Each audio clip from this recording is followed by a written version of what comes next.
Hello students, good morning. मैं Pravesh Sharma. Welcome back to my channel. We at first year language across the curriculum, unit second, language development and acquisition के अंतर्गत आज का हमारा topic है भाषा के मनोवैज्ञानिक आधार, साइकोलॉजिकल बेसिस ऑफ लैंग्वेज। भावों या विचारों का संबंध मानसिक योग्यता या प्रक्रिया से है, यानी कि प्रोसेस से है, क्योंकि भावों व विचारों का आदान प्रदान करने का माध्यम भाषा है, अथवा यह भी कह सकते हैं कि भाषा उत्तेजना, प्रतिक्रिया, ध्वनियों की एक श्रृंखला है जिसका संबंध मनोदशा से होता है। मन में उत्पन्न क्रिया तथा प्रतिक्रिया ध्वनियों के रूप में, यानी कि जो वॉइस होती हैं, साउंड होती है, साउंड के रूप में प्रकट होता है, तभी भाषा का जन्म होता है। इसीलिए कहा गया है भाषा उत्तेजना, प्रतिक्रिया, ध्वनियों की एक श्रृंखला है। वाणी के माध्यम से मानसिक सत्य या फिर सत्यों को दूसरे व्यक्तियों के मानसिक स्तर तक पहुंचाते हैं। मानसिक उत्तेजना प्रभावपूर्ण प्रतिक्रिया से ध्वनियों के माध्यम से भावों एवं विचारों का संप्रेषण होता है। मनुष्य के शब्दों से उसके व्यक्तित्व एवं मानसिक स्तर का बोध होता है। ये सामाजिक आधार, सांस्कृतिक आधार, भौतिक आधार तथा मनोवैज्ञानिक या मानसिक आधार, इन चार भागों में विभाजित किया गया है। जबकि आज हमें सिर्फ मनोवैज्ञानिक आधार के विषय में समझना है, लेकिन फिर भी हम भौतिक आधार देख लेते हैं कि इसका फिजिकल बेस क्या है। फिजिकल बेस के आधार पर हम कह सकते हैं कि भाषा के प्रमुख दो तत्व हैं, ध्वनि एवं अभिव्यक्ति। मुख की सहायता से ध्वनियाँ उत्पन्न होती हैं। भाषा ध्वनि संकेतों का समूह है। भाषा के उद्भव और विकास का मनुष्य की विशिष्ट शारीरिक एवं मानसिक संरचना का कारण है। शारीरिक रचना से ध्वनियाँ उत्पन्न होती हैं और मानसिक रचना से भाव, विचार तथा संवेग उत्पन्न होते हैं। वाचन और लेखन से भावों एवं विचारों की अभिव्यक्ति की जाती है, जिसे कि भाषा कहते हैं। सामाजिक आधार के आधार पर हम कह सकते हैं कि सोशल बेसिस पर कह सकते हैं कि भाषा एक सामाजिक प्रक्रिया है, क्योंकि सभी सामाजिक कार्यों एवं गतिविधियों में भाषा का प्रयोग या उपयोग होता है। मानवीय संबंधों का आधार भाषा ही होती है। अपनी क्षेत्रीय या फिर व्यक्तियों से अपनापन का अनुभव करते हैं। सामाजिक रचना तथा समाज में विचार विनिमय की आवश्यकता ने भाषा को जन्म दिया है। यही कारण है कि विभिन्न स्थानों, क्षेत्रों एवं युगों में उत्पन्न भाषाओं में विभिन्नता एवं विविधता पाई जाती है। भाषा का आधार सामाजिक अधिक होता है। इसी का जो नेक्स्ट भाग है, जो सांस्कृतिक, उसको भी थोड़ा देख लेते हैं, यानी कल्चरल बेसिस। भाषा का परिष्कृत संस्कृति पर आधारित, भाषा जो है परिष्कृत संस्कृति पर आधारित होती है। संस्कृति एवं भाषा से समान प्रेम होता है, जिससे व्यक्ति की पहचान होती है। सांस्कृतिक विकास और अवनति उसकी भाषा और साहित्य के विकास एवं अवनति के साथ होती है। भाषा वास्तव में सांस्कृतिक तत्व है। सामाजिक कार्यों एवं गतिविधियों से ही संस्कृति का निर्माण होता है।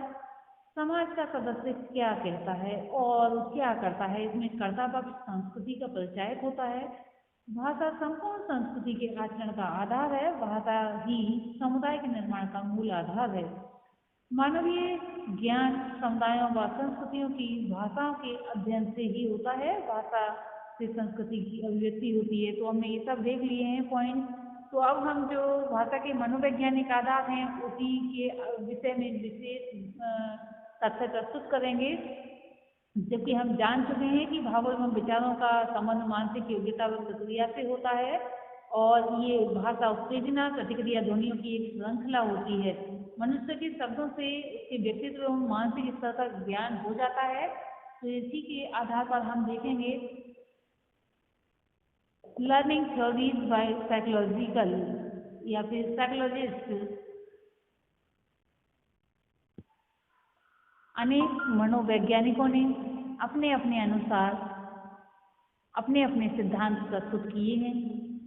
यानी कि जो अधिगम के सिद्धांत हैं या फिर भाषा के प्रति जो सीखने के सिद्धांत हैं अपने अपने प्रकार से दिए हैं। तो सबसे पहले हम देखेंगे क्रिया प्रस्तुत अधिगम सिद्धांत, ऑपरेंट कंडीशनिंग थ्योरी। सीखने के सिद्धांत का प्रतिपादन करने में B.S. स्किनर ने विशेष योगदान दिया। स्किनर ने दो प्रकार की क्रियाओं पर प्रकाश डाला, क्रिया प्रस्तुत यानी कि ऑपरेंट तथा उद्दीपन प्रस्तुत स्टिम्युलस। जो क्रियाएं उद्दीपन के द्वारा होती हैं वे उद्दीपन पर आधारित होती हैं। क्रिया प्रस्तुत का संबंध उत्तेजना से होता है। B.F. स्किनर ने अधिगम में अनेक प्रयोग करते हुए ये निष्कर्ष निकाला कि अभिप्रेरणा यानी कि जो मोटिवेशन होता है से उत्पन्न क्रियाशीलता यानी कि ऑपरेंट ही सीखने के लिए उत्तरदायी होती है।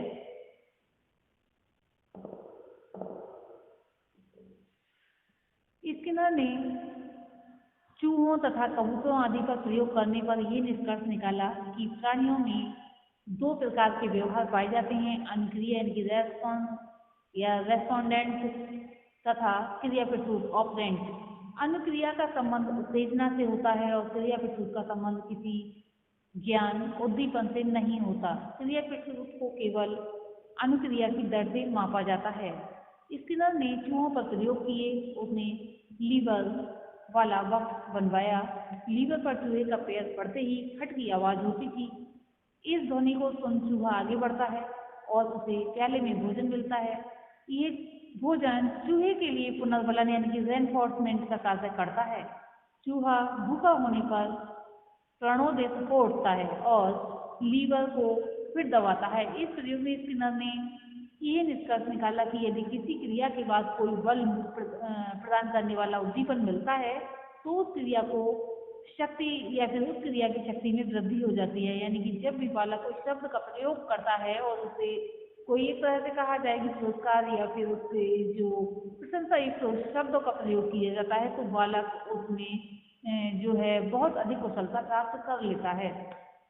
अब हम देखेंगे क्रिया प्रस्तुत अनुबंध और अधिगम, ऑपरेंट कंडीशनिंग एंड लर्निंग।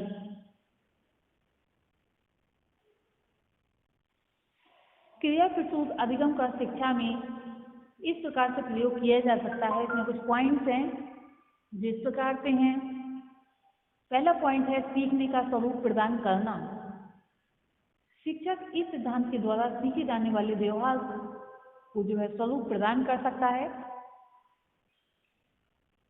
ये उद्दीपन का नियंत्रण करके वांछित व्यवहार का सृजन भी करता है। नेक्स्ट पॉइंट है